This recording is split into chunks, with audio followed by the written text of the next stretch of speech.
Depuis l'espace, notre Terre apparaît comme un vaste monde dans lequel la vie a pu se développer.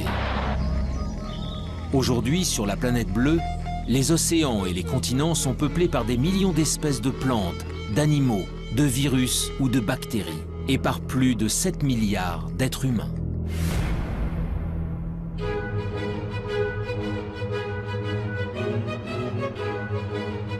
Mais dans l'immensité de l'univers, notre Terre n'est rien d'autre qu'un minuscule confetti. Loin, très loin de nous, se trouvent des milliards de galaxies, d'étoiles et de planètes. Alors, est-il possible que parmi ces mondes inconnus, situés à des années-lumière du nôtre, d'autres êtres vivants aient pu prospérer? La vie sur Terre serait-elle une exception, le fruit d'un hasard unique et singulier?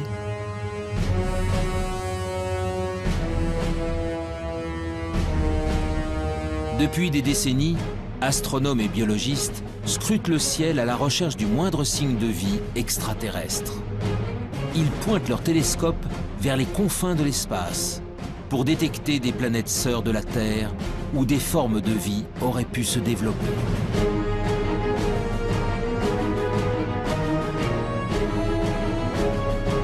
Dans le monde entier, des hommes et des femmes tentent de résoudre enfin l'une des plus grandes énigmes de l'humanité. Sommes-nous seuls dans l'univers?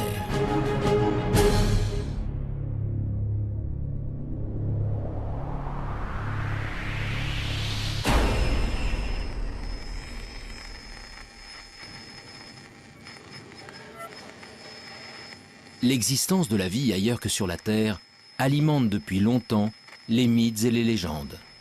OVNI, extraterrestres, martiens. Les auteurs de science-fiction ou les témoins d'événements anormaux véhiculent cette idée qu'un jour, une rencontre avec des êtres venus d'une autre planète est possible. Pour découvrir si cette idée relève du fantasme ou de la réalité, c'est l'univers tout entier qu'il faudrait parvenir à explorer. Mais les énigmes qui l'entourent sont nombreuses. Créé lors du Big Bang il y a environ 13,5 milliards d'années, il est tellement vaste que nous n'en connaissons même pas les dimensions. À l'intérieur se trouveraient des centaines de milliards de galaxies, et dans ces galaxies, des centaines de milliards d'étoiles. Notre Soleil et les 8 planètes qui gravitent autour ne sont donc que quelques grains de poussière dans le cosmos. Alors, où commencer cette quête de la vie ailleurs? Dans quelle direction regarder? Et que chercher?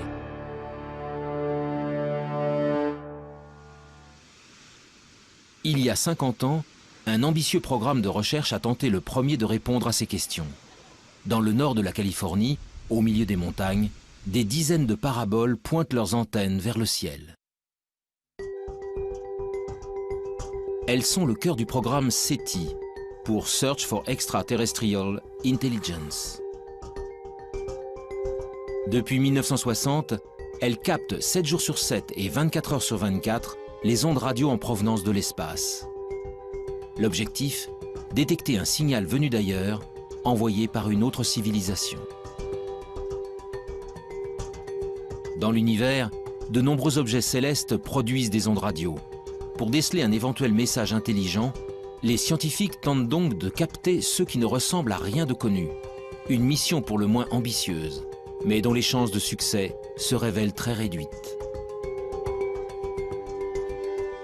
Au début, ça a enthousiasmé l'agence spatiale américaine qui a commencé à mettre des télescopes un peu partout. On a Arecibo, puis des champs de télescopes pour essayer de scruter le ciel. Et puis, on s'est aperçu, avec l'augmentation des connaissances, que c'était vraiment un pari comme la loterie. Tout le monde espère gagner, mais il n'y a qu'un gros lot. Là, on ne sait même pas s'il y a un gros lot. Les recherches menées par le programme SETI ont en effet une limite de taille. L'hypothèse de départ est que si elle existe, une civilisation intelligente utiliserait des ondes radio pour communiquer. Or, pour de nombreux scientifiques, cette probabilité est extrêmement faible. Et même si c'était le cas, les chances de percevoir de telles ondes émises à des milliers d'années-lumière de nous sont infimes. L'utilisation des ondes radio pour communiquer est quelque chose qui, sur Terre, a à peine un siècle. qui va peut-être durer encore un petit siècle, quelque chose comme ça. Après, on trouvera d'autres systèmes, ça sera câblé, etc. Donc, on n'émettra pas grand-chose autour de soi. Deuxièmement, la puissance d'émission est limitante, puisque, bon, même si on émet beaucoup sur Terre, la puissance émise et rayonnée autour est infinitésimale. Et elle s'affaiblit par rapport progressivement avec la distance. Ce qui fait que pour capter quelque chose, il faut d'abord qu'il y ait quelque chose qui soit émis. Personne, bien entendu, ne sait. Il faut que ce soit émis assez fort, au bon moment, parce qu'autrement on risque de passer à côté. Et il faut qu'on ait des instruments extrêmement sensibles pour être capable de détecter cette émission. Malgré ses limites, le pari du projet SETI fait aujourd'hui encore l'objet de nombreux espoirs. Mais tandis que certains attendent patiemment de recevoir un signal émis par une civilisation intelligente, d'autres spécialistes se sont engagés dans une quête bien différente. Celle de la vie sous toutes ses formes possibles. Sur Terre, elle revêt une multitude de formes, des êtres complexes dotés d'intelligence jusqu'aux végétaux et aux bactéries les plus primitives. Alors, si la vie est apparue ailleurs dans l'univers, à quoi pourrait-elle ressembler? Pour le savoir, il faut d'abord définir précisément ce qu'est le vivant, et surtout connaître en détail les ingrédients essentiels à son apparition. Mais on a beaucoup de mal à définir la vie. Et généralement, on ne sait pas définir de façon extrêmement stricte la vie. Je prends un exemple simple. Un grain de sable, c'est pas vivant, ça tout le monde est à peu près d'accord pour le dire, comme un gros caillou. Bon. Nous, on est vivants, on est tous à peu près d'accord pour le dire. Un virus, on ne sait pas trop si c'est vivant ou pas. On ne sait pas où mettre la définition. Donc on a un problème de limite. Le principe de base de tout être vivant est sa capacité à se diviser, à croître et à transmettre de l'information à sa descendance pour évoluer. Pour chercher si la vie a pu se développer sur une autre planète, des chercheurs tentent de découvrir comment elle y est parvenue chez nous, sur la Terre. Leur objectif ? Remonter au premier temps de l'histoire de notre planète pour connaître les formes de vie les plus simples qui peuvent exister. Des formes de vie qui pourraient être à l'origine de toutes les autres.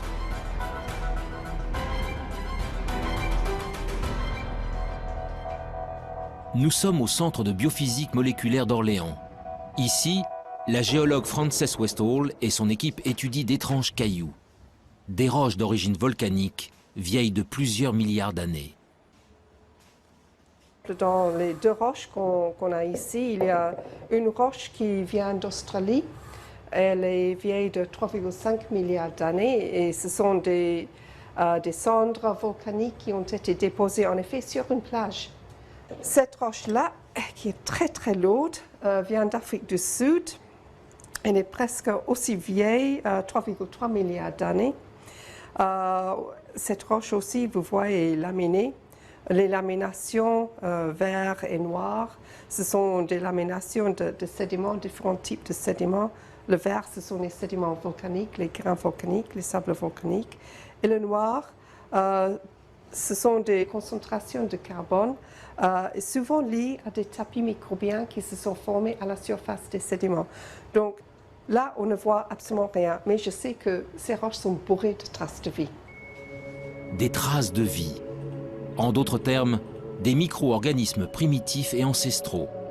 Voilà donc ce que contiendraient ces roches venues d'un autre âge. Sous l'œil d'un puissant microscope électronique, le tapis de microbes fossilisés se révèle dans ses moindres détails.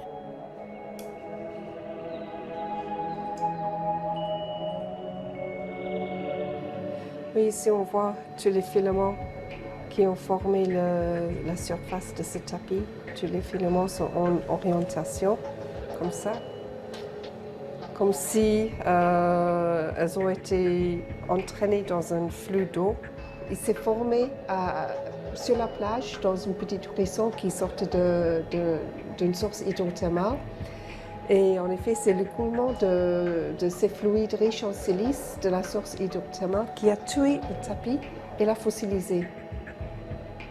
C'est le plus vieux tapis microbien vraiment bien préservé en 3 dimensions. Il n'existe pas un autre exemplaire au monde, pour le moment. Ces bactéries filamenteuses de quelques micromètres de long sont donc les êtres vivants les plus primitifs jamais découverts. Des organismes simples, à partir desquels ont peut-être évolué les millions d'espèces qui peuplent aujourd'hui la Terre. Ailleurs dans l'univers, c'est aussi à ça que pourrait ressembler la vie. Mais pour espérer la découvrir, il faut répondre à une autre question essentielle. Comment ces microbes sont-ils apparus il y a 3,5 milliards d'années? En d'autres termes, comment, sur Terre, sommes-nous passés de matériaux inertes à des êtres animés d'un souffle de vie? On n'a pas les réponses sur Terre. Et je ne suis pas sûr qu'on puisse la trouver un jour sur Terre. Bien sûr, on la cherche. On cherche surtout à dire, est-ce qu'on a des chances de la trouver? Par des expériences de chimie de laboratoire ou par de la géologie en allant plus loin.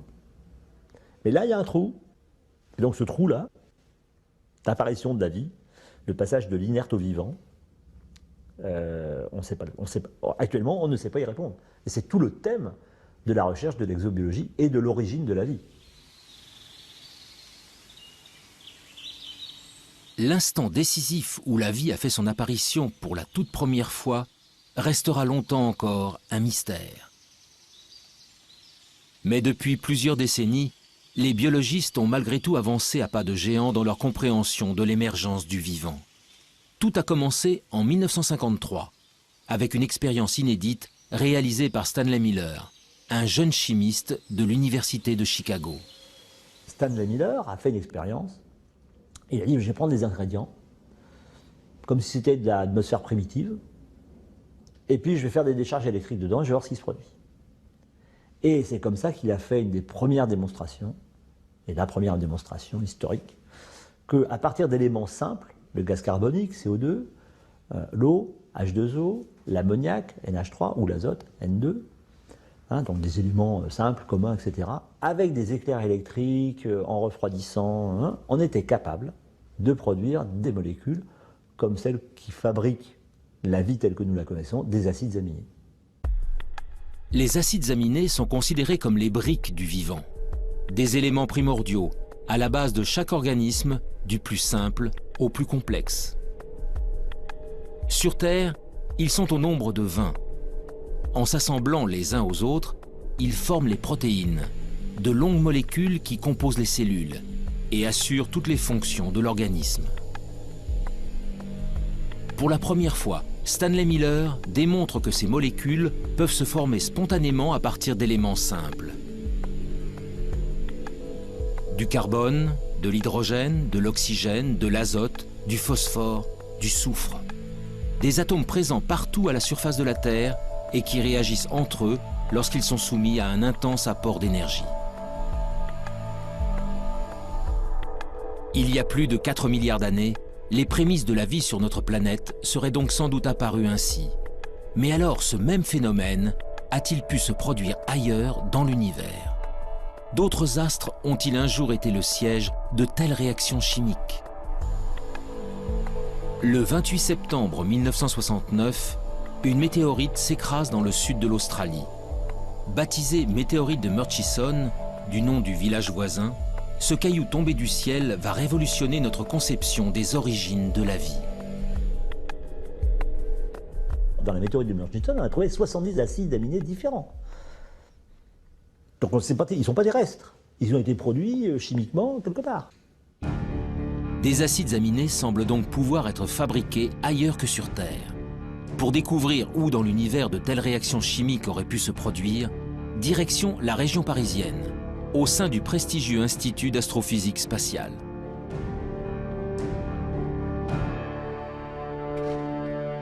Ici, Louis Dandecourt et son équipe s'intéressent depuis de longues années à des corps célestes bien particuliers, les comètes. En ce qui concerne les comètes, eh bien disons, ce sont au moment de la formation des planètes, tout ne s'est pas formé en planètes, il est resté énormément de micro-planètes qui ne se sont pas complètement formées, qui se sont agrégées. Donc tous les grains qui sont des grains souvent de matière minérale, des grains de sable à la limite, se sont recouverts d'eau sous forme de glace, bien entendu, hein, c'est pas de l'eau liquide. Et ces objets, quand ils se rapprochent près du Soleil, la glace fond, elle pousse les poussières qui se sont agglomérées au départ, et c'est ces poussières qui font qu'on voit une très belle queue sur les comètes. Ces agrégats de roches venus du fond des âges, Louis d'Andecourt tente d'en reproduire la structure dans son laboratoire. Son objectif, savoir si, au cœur des astres glacés se cachent, comme sur certaines météorites, les briques essentielles à l'apparition de la vie. À l'intérieur de cette petite enceinte sous vide, le chercheur injecte un mélange de gaz identique à ceux présents sur les comètes. De la vapeur d'eau, du méthanol, de l'ammoniac, du monoxyde de carbone. Puis il fait descendre le thermomètre jusqu'à -196 degrés, soit précisément la température régnant dans le vide intersidéral, aux confins de notre système solaire. C'est ainsi qu'il reconstitue artificiellement de la glace cométaire.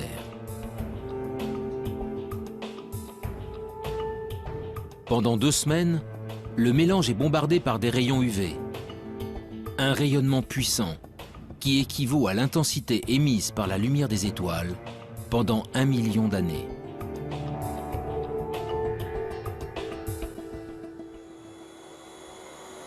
En fait, on est dans la même configuration qu'il y a 2 semaines.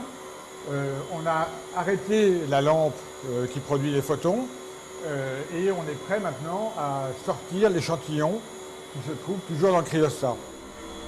Sous l'effet de cet apport d'énergie, les glaces subissent d'intenses transformations chimiques. Après analyse, les échantillons révèlent alors la présence d'acides aminés. On a en fait une sorte d'extension de l'expérience de Miller à des systèmes solaires entiers, si vous voulez, d'une certaine manière. Eh bien, c'est quand même un très gros encouragement parce qu'on pourrait généraliser l'expérience de Miller à d'autres systèmes stellaires qu'on observe, en fait. On fait une expérience de Miller qui est valide à l'échelle cosmique. Les acides aminés, les briques fondamentales du vivant, se formeraient donc spontanément au cœur des comètes. Il y a bien longtemps, c'est peut-être même grâce à ces corps célestes que les premiers d'entre eux sont arrivés sur notre planète. Selon certains spécialistes, la vie sur Terre pourrait ainsi avoir une origine extraterrestre, une origine cométaire. Cette découverte est un grand pas dans la recherche de la vie ailleurs, car si les comètes ont pu ensemencer la Terre, elles ont peut-être également apporté des acides aminés sur d'autres planètes. Les premiers ingrédients indispensables à la vie pourraient donc se trouver n'importe où dans l'univers. Mais malgré tout, la présence d'acides aminés n'est pas forcément synonyme de vie. Alors les acides aminés sont encore des molécules un peu simples. Et quand vous prenez les acides aminés et que vous les raboutez bout à bout, si vous en mettez plusieurs centaines, vous commencez à avoir des petites protéines. Donc on peut essayer de comprendre ce qui se passe pour fabriquer des molécules de plus en plus complexes, molécules qui seraient capables de s'auto-reproduire à un moment, ce qu'on appelle de l'autoréplication, et puis finalement de s'auto-organiser et donc de créer par exemple des longues chaînes moléculaires qui sont à la base du vivant. Pour évoluer vers la vie, les briques élémentaires doivent donc s'assembler, s'organiser et acquérir la capacité de se multiplier. Or, de telles réactions ne peuvent se produire que dans des conditions très précises. Les conditions d'apparition de la vie, il faut les ingrédients de base, donc carbone, hydrogène, oxygène, azote, phosphore, soufre, et encore toute une ribambelle de produits dans très petites quantités. Il faut un milieu dans lequel cela puisse se produire. En clair, c'est la chimie dans un milieu liquide, et le milieu liquide naturel, c'est l'eau. Donc il faut qu'il y ait de l'eau. Et pour que ces réactions puissent se produire et s'entretenir, il faut qu'il y ait des sources d'énergie. C'est de la chaleur, des éclairs qui transmettent de l'énergie à des nouvelles molécules. Ils sont capables donc de générer des nouvelles molécules de plus en plus complexes. De l'eau, de l'énergie, et des ingrédients de base capables de former des molécules complexes comme les acides aminés. Voilà donc les éléments essentiels à l'émergence du vivant. Grâce aux comètes, les acides aminés peuvent potentiellement se trouver sur n'importe quel astre rocheux. Le Soleil et les milliards d'étoiles de l'univers apportent quant à eux de l'énergie en grande quantité à toutes les planètes. L'eau, en revanche, l'eau sous forme liquide, est une ressource extrêmement rare. Partir en quête de la vie extraterrestre revient donc à chercher les endroits où de l'eau pourrait exister. Des endroits que les scientifiques ont baptisés les zones d'habitabilité. Où est-ce qu'on peut trouver ça? Dans quelle région autour d'un soleil on peut trouver ces conditions? Alors, pour simplifier, la zone habitable, c'est si je prenais la Terre et que je sois capable de la déplacer plus ou moins près de son soleil, il y a un moment où ça va chauffer beaucoup quand je m'en rapproche, hein, il y aura une telle chaleur en surface que l'eau ne pourra exister que sous forme de vapeur. Il n'y aura plus de liquide. Si je m'éloigne, eh ben, il va faire de plus en plus froid parce que je reçois de moins en moins d'énergie. Toute l'eau va se condenser, va devenir glacée. Donc je sortirai de la zone habitable. Donc ça me définit une zone habitable. Pour que de l'eau liquide subsiste à la surface d'une planète, celle-ci doit donc se trouver à la bonne distance de son étoile, ni trop loin, ni trop près. Dans notre système solaire, seule la Terre se trouve au cœur de la zone d'habitabilité. Mais pour de nombreux spécialistes, l'une de nos voisines pourrait, elle aussi, avoir abrité de l'eau dans le passé. Il s'agit de la planète Mars.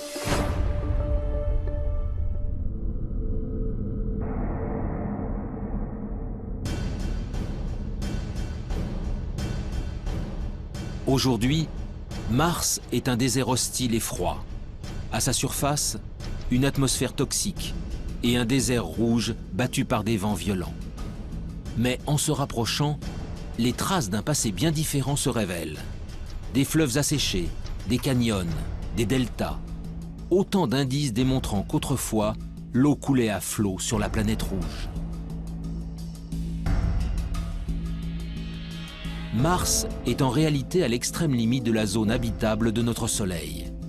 Il y a plusieurs centaines de millions d'années, elle était ainsi recouverte d'un vaste océan.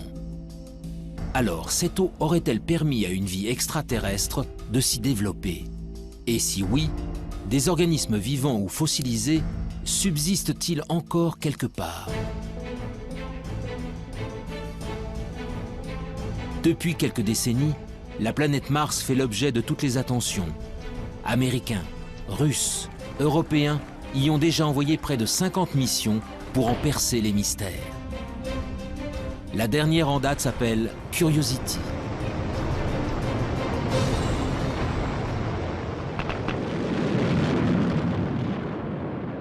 Curiosity, donc c'est un véhicule important, 900 kg, une bonne quinzaine d'instruments dessus pour faire des observations, des analyses, des mesures de climat, etc. Donc c'est un engin extrêmement complexe. L'objectif premier de Curiosity, c'est de déterminer les conditions qui ont pu exister lorsque le cratère dans lequel il est tombé a été formé, et depuis qu'il a été formé. Donc c'est un peu déterminer les conditions d'habitabilité. Est-ce que la planète a connu une période humide? Est-ce qu'elle a duré assez longtemps? Et qu'est-ce que ça a produit au niveau de la géologie? Le rover Curiosity est commandé à distance par des équipes de la NASA en Californie. Mais en France, toutes les nuits, des scientifiques travaillent en temps réel avec leurs homologues américains. Nous sommes au Centre national d'études spatiales de Toulouse. Éric Lorigny est le responsable du FIMOC, le French Instrument Mars Operation Center. Dans la salle de contrôle, vaste cœur opérationnel, il dirige avec son équipe le fonctionnement de 2 instruments embarqués sur Curiosity. Leurs noms, SAM et ChemCam.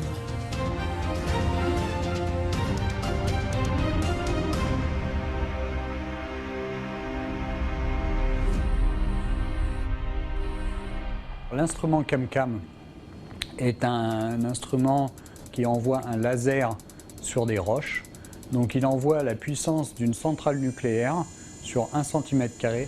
Donc ça crée une explosion momentanée, mais très petite, sur la roche. Ça la met en fusion et la lumière émise par cette roche en fusion est analysée ensuite par des spectromètres qui permettent de savoir exactement la nature de la roche.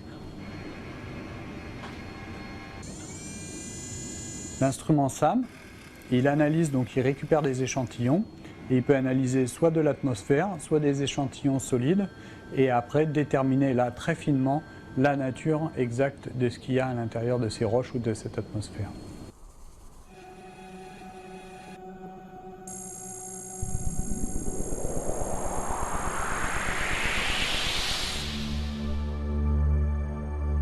Avec ses mini-laboratoires embarqués, Curiosity est parti en quête de signatures de la vie.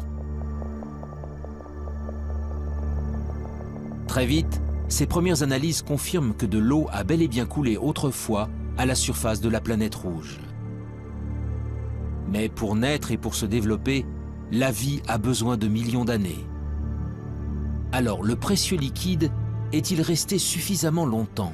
Pour le savoir, Curiosity a déployé son bras robotisé pour creuser le sol martien.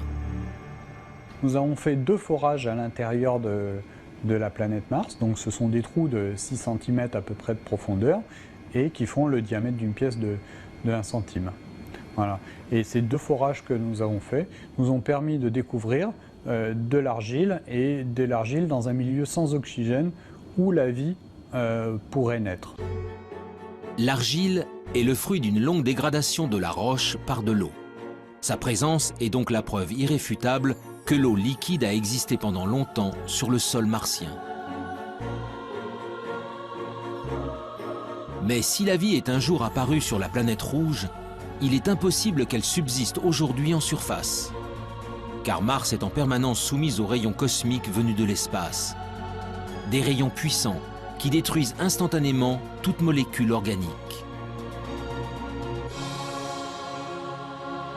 Le seul espoir viendrait donc des profondeurs de la roche.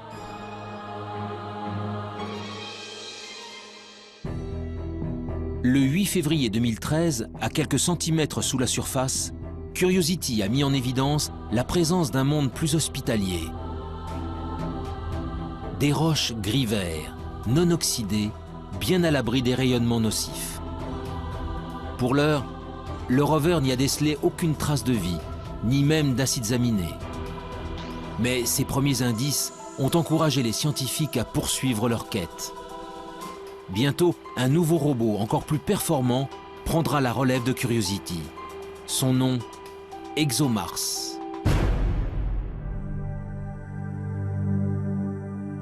Développé par l'Agence spatiale européenne, son lancement en direction de Mars est prévu pour 2018. Mais cela fait déjà 10 ans que les chercheurs du Centre d'études spatiales de Toulouse travaillent à la fabrication de ce rover à la pointe de la technologie. Le planétologue Pierre-William Bousquet est à la tête des opérations. On considère que la vie, si elle existe encore dans le sous-sol, doit être au moins enfouie à 1 mètre, 1 mètre 50. Donc Curiosity, sa foreuse ne permet pas d'aller aussi profondément. Et de ce point de vue-là, il faudra attendre la mission ExoMars, qui est équipée d'une foreuse qui sera capable de creuser jusqu'à 2 mètres de profondeur pour trouver des formes de vie fossiles qui seraient mieux conservées et éventuellement trouver des formes de vie au présent s'il en existe encore. Cette foreuse permettra à ExoMars d'effectuer des prélèvements réguliers à une profondeur jamais atteinte. Grâce à une batterie d'instruments embarqués, il analysera ensuite les échantillons, en quête du moindre indice de vie actuelle ou fossilisée. En attendant que la planète rouge ne livre tous ses secrets, la recherche de la vie extraterrestre continue ailleurs dans le système solaire.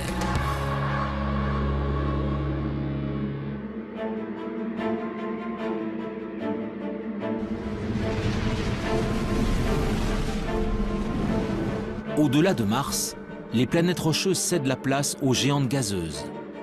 À plus de 800 millions de kilomètres de la Terre, Jupiter et Saturne sont les planètes les plus imposantes du système solaire. composés principalement d'hélium et d'hydrogène, leur surface n'est autre qu'un vaste océan de gaz. Autour d'elle gravitent de très nombreux satellites naturels, des astres rocheux qui attirent l'attention des exobiologistes depuis de longues années.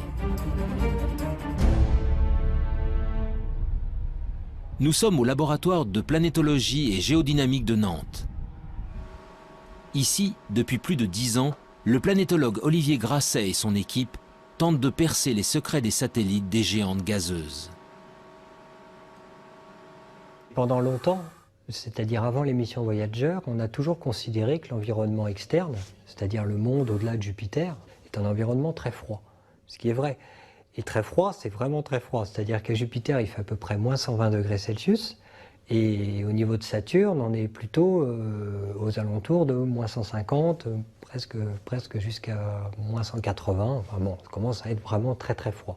Et il est bien entendu que l'eau n'existe pas sous forme liquide. À la surface des lunes, au niveau des planètes, il n'y a pas d'eau liquide disponible comme on l'imagine sur Terre. Mais ce qui est vrai en surface n'est pas vrai en profondeur. Loin, bien loin du Soleil, les satellites des géantes gazeuses sont pour la plupart recouverts d'une épaisse couche de glace. Mais en 1979, la sonde Voyager 1 découvre Europe, la 6e lune de Jupiter. Les clichés révèlent alors une surface extrêmement lisse, la plus lisse de tout le système solaire, parcourue par de mystérieuses lignes sombres. 15 ans plus tard, la mission américaine Galileo livre des photos en haute résolution et vient approfondir ses observations. Une façon assez simple de l'expliquer, c'est quand on a des poches liquides en dessous. C'est beaucoup plus difficile à expliquer si on n'a que du solide en dessous. Il y a aussi des très grandes fractures, plusieurs milliers de kilomètres à la surface. Et ces fractures, en fait, on a pu voir qu'elles n'étaient pas faites de glace pure, mais qu'elles étaient faites avec un mélange de glace et de sel. Donc ça, c'est évidemment quelque chose qui très rapidement nous a fait penser, en dessous, il y a peut-être un océan liquide avec des sels, un océan salé. Parce que si à un moment je casse la croûte, l'océan salé remonte et puis ce qui va me rester, c'est cette signature de sel le long des lignes. En 1997, la mission Cassini s'envole à son tour pour explorer le système de Saturne. Et là encore, une lune au comportement exceptionnel va mettre en émoi la communauté scientifique. Son nom, Encelade. Jusqu'à la mission Cassini, Encelade est une lune parmi tant d'autres. Jusqu'au jour où Cassini survole la Lune et se rend compte qu'il y a un geyser, alors là un geyser géant, qui existe au niveau du pôle sud et qui évacue en permanence de l'eau liquide dans l'espace. Et Cassini est passé au travers de ce geyser et a démontré que c'était bien de l'eau, enfin qu'il y avait d'autres constituants, mais principalement de l'eau, ce qui nous a permis d'affirmer qu'il y a bien une poche liquide sous la glace au niveau du pôle sud. Encelade, tout comme Europe, mais aussi d'autres lunes appelées Callisto et Ganymède, posséderaient donc de profonds océans.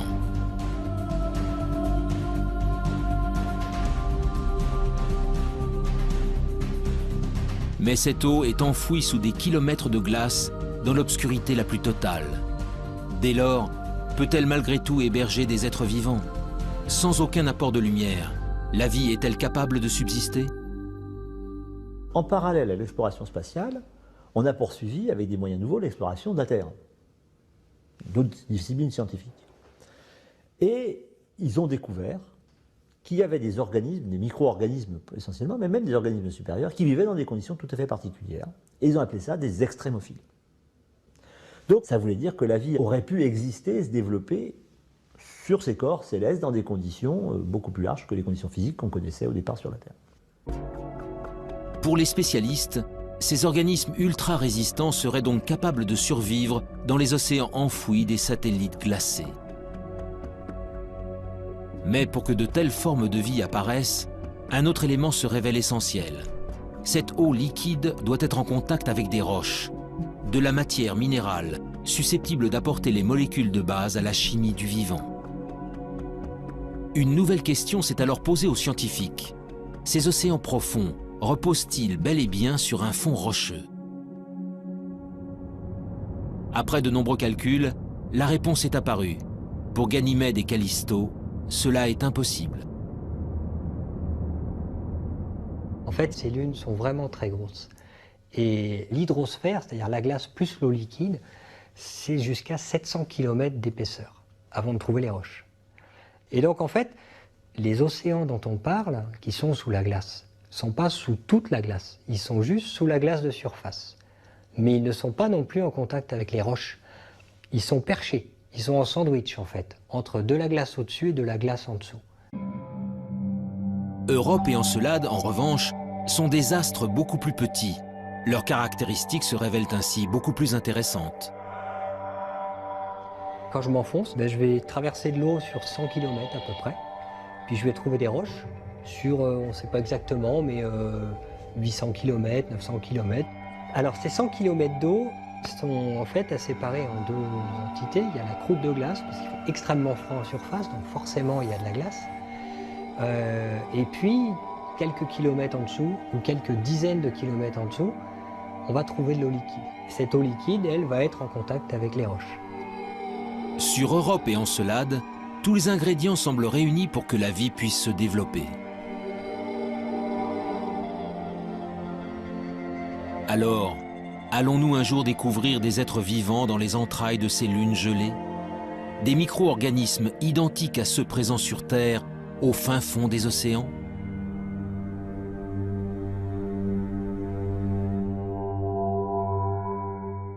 Alors les exobiologistes, il y en a déjà qui sont prêts à aller creuser un trou et à lancer la pêche à la ligne ou au filet pour ramasser une sirène. Hein. Ça, bon. Mais bon, on ne va pas lancer tout de suite le pêcheur. Hein. Pour deux raisons. La première, c'est qu'on va confirmer l'océan, on va essayer de le caractériser. Et puis, le trou, il faut quand même percer profond parce qu'on ne sait pas si entre 5, 10, 18, 20, 100 km d'épaisseur de glace. Sur Terre, l'épaisseur de glace la plus grosse qu'on connaisse, c'est 3 km au pôle sud. Bon, donc 100 km de glace, même 10 km de glace, ça fait beaucoup à trouver quand même. Puis dessous, il y a un petit océan qui fait 10, 20, 100, 1000 km de profondeur. Et c'est pas facile d'y aller. Donc avant d'aller analyser sous de la glace, on a le temps. D'autres missions d'observation seront lancées dans les prochaines décennies pour mieux connaître les satellites de Jupiter et de Saturne. Ce n'est qu'après que l'homme ira y creuser pour découvrir enfin si nous sommes vraiment seuls dans le système solaire.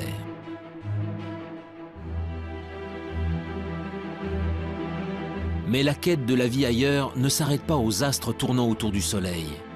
Bien au-delà de Pluton, à des années-lumière de la Terre, il existe des milliards d'autres soleils, entourés de milliards de planètes.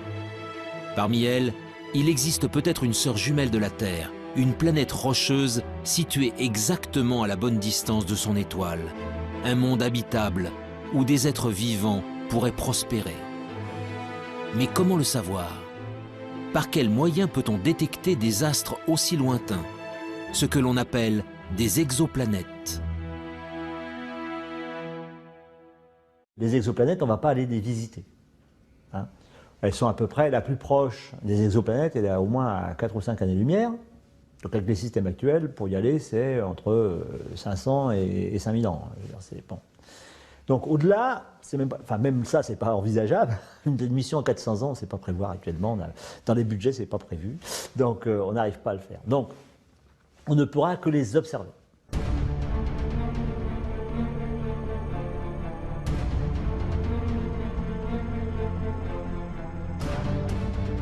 Depuis plus de 10 ans, les astronomes du monde entier pointent donc leurs télescopes vers les confins de la galaxie. La traque des exoplanètes est aujourd'hui l'un des domaines majeurs de l'exobiologie.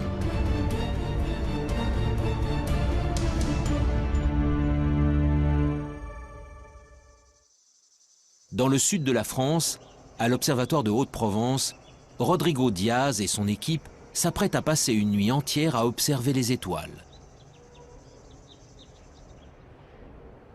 Donc là, on vient de commencer à observer une étoile sur laquelle on soupçonne qu'il y a des compagnons planétaires. C'est une étoile assez proche, qui a à peine 25 années-lumière de la Terre. La recherche d'exoplanètes est un travail de longue haleine. À de telles distances, noyées dans le halo de lumière émis par leur étoile, elles sont en effet parfaitement invisibles. Elles ne peuvent donc être détectées que de manière indirecte. Avec leur télescope, les scientifiques tentent en fait de percevoir les infimes oscillations d'une étoile générées par la présence d'une planète en orbite. Entonces, la présence d'un objet en orbite La présence d'une planète en orbite provoque un mouvement de l'étoile. Et c'est ce mouvement que nous essayons de détecter avec ces instruments. Cela nous permet de prouver la présence d'une planète en orbite.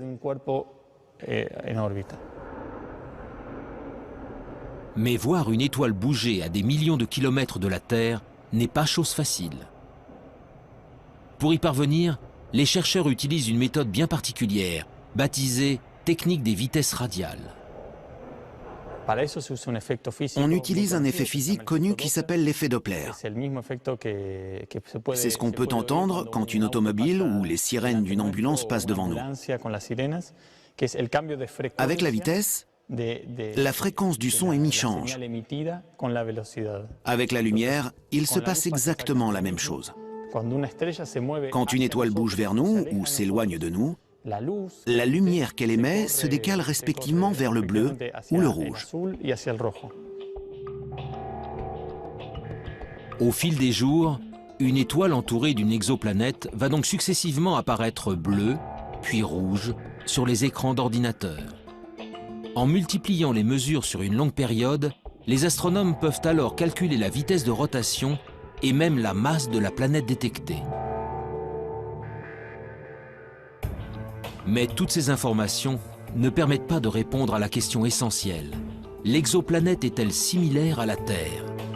En d'autres termes, s'agit-il d'une planète rocheuse dont l'orbite se trouve dans la zone d'habitabilité de son étoile?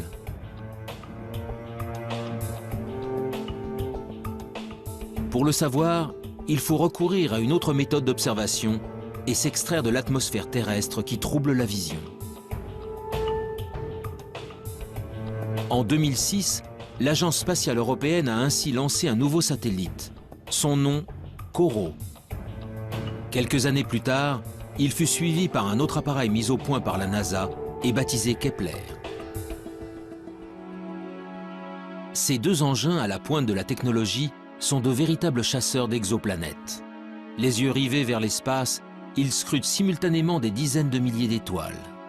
Leur objectif, détecter la survenue de mini-éclipses. Des éclipses causées par le passage d'une planète juste devant son étoile, que les scientifiques appellent des transits.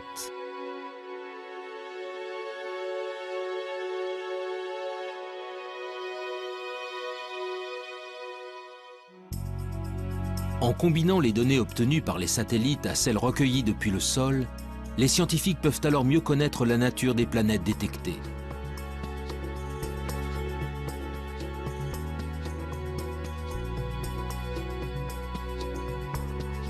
Et après seulement 20 années de recherche à l'échelle internationale, la moisson se révèle spectaculaire.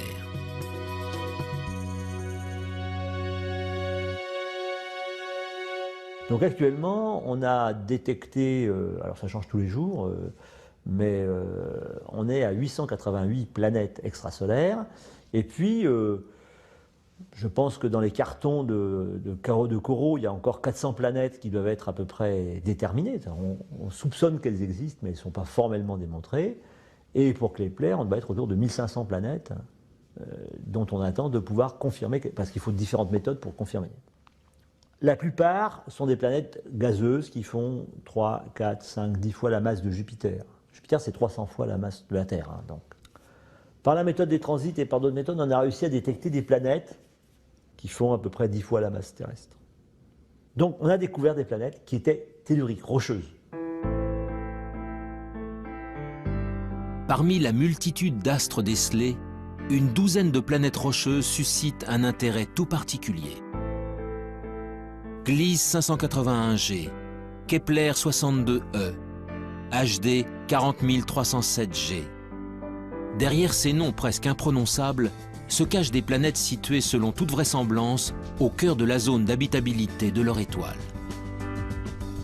Aux confins de la galaxie, ces cousines de la Terre possèdent donc peut-être une atmosphère, un océan d'eau liquide et tous les ingrédients nécessaires à la vie.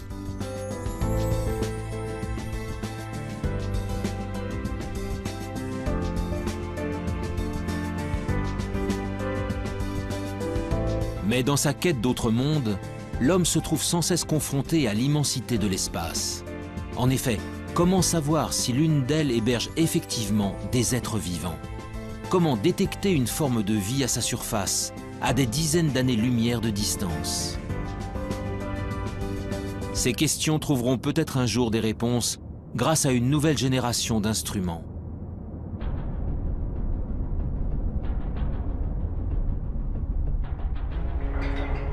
Depuis plusieurs années, l'Agence spatiale européenne s'est lancée dans la construction d'un télescope hors du commun. Son nom, l'EELT, pour European Extremely Large Telescope.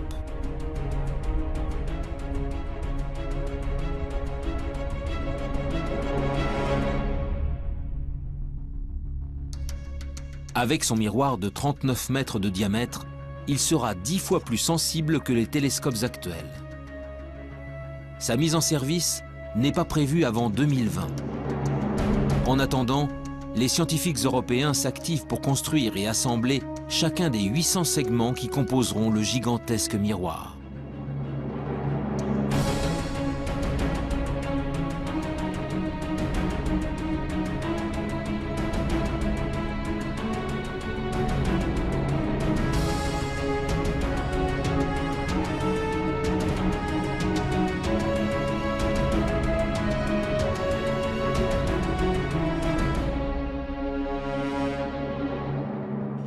À Marseille, Jean-Gabriel Cuby est le responsable scientifique des opérations pour la partie française. Ce que l'on vise avec l'ELT, c'est réellement de faire une image directe de la planète et donc de la séparer de son étoile. Bien évidemment, l'étoile autour de laquelle la planète gravite est des millions ou des milliards de fois plus lumineuse que la planète. Et donc, la difficulté de la technique consiste à isoler le mieux possible la lumière qui vient de l'étoile de manière à pouvoir distinguer la planète. Donc c'est ce qu'on appelle l'imagerie directe.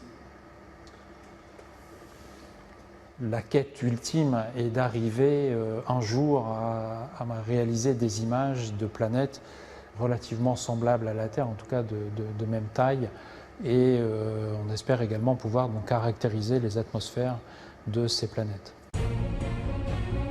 Dans sa chasse aux planètes sœurs de la Terre, l'EELT sera appuyé par un autre projet tout aussi ambitieux, le James Webb Space Telescope, développé par la NASA. Lui ne scrutera pas le ciel depuis le sol, mais depuis les confins du système solaire, à 1,5 million de kilomètres de la Terre.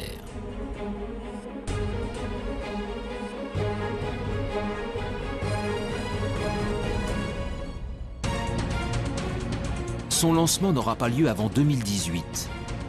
Mais déjà, les spécialistes s'enthousiasment devant le pouvoir offert par ce géant du ciel. C'est notamment le cas de Pierre-Olivier Lagage, responsable du service d'astrophysique du commissariat à l'énergie atomique.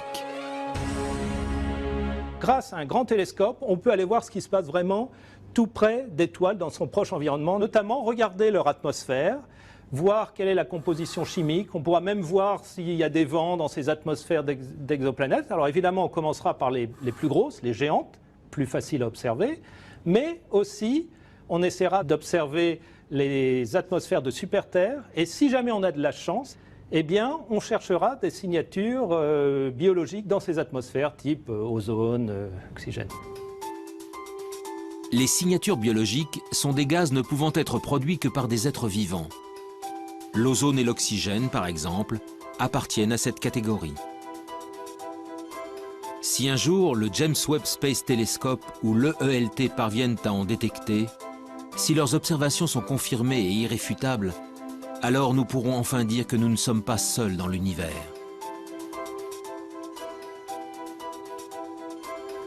Mon intime conviction est que la vie, il n'y a pas de raison qu'elle n'existe pas ou qu'elle n'ait pas existé ailleurs. Les mêmes ingrédients existent partout, on trouve des acides aminés, des molécules dans les nuages interstellaires partout, etc. Donc il n'y a pas de raison, il y a des planètes dans tous les coins de la galaxie, il y a des milliards de galaxies, il n'y a pas de raison qu'elle n'existe pas quelque part. Je crois qu'il y a beaucoup de possibilités et qu'une réponse au moins préliminaire à cette question, à la question de savoir si nous sommes seuls dans l'univers, peut être donnée dans un temps relativement court, c'est-à-dire 20 ou 30 ans. Des problèmes majeurs sur lesquels on va tomber dans les 20 prochaines années. Après, la science évoluera d'elle-même, je veux dire. Mais c'est quand même la possibilité de reconnaître de la vie. Et ça, c'est vraiment très difficile parce que rien ne dit qu'on soit capable de reconnaître une vie qui soit trop différente de la nôtre. Après, bon, si on trouve des êtres communicants, ça sera une autre histoire, évidemment. Mais je ne pense pas qu'on les trouvera, ceux-là. Si on les trouve, c'est qu'ils seront venus à nous. Ils seraient venus à nous. Après des décennies de recherche, la quête de la vie ailleurs est encore loin d'être terminée. Animés par leurs convictions sans faille, les scientifiques continuent de scruter le ciel, encore et encore. Un jour, quelque part dans l'immensité de l'espace, d'autres êtres vivants seront peut-être enfin découverts. Si cela arrive, la Terre, notre Terre, ne serait alors plus un joyau solitaire, mais une planète parmi d'autres abritant la vie dans l'univers.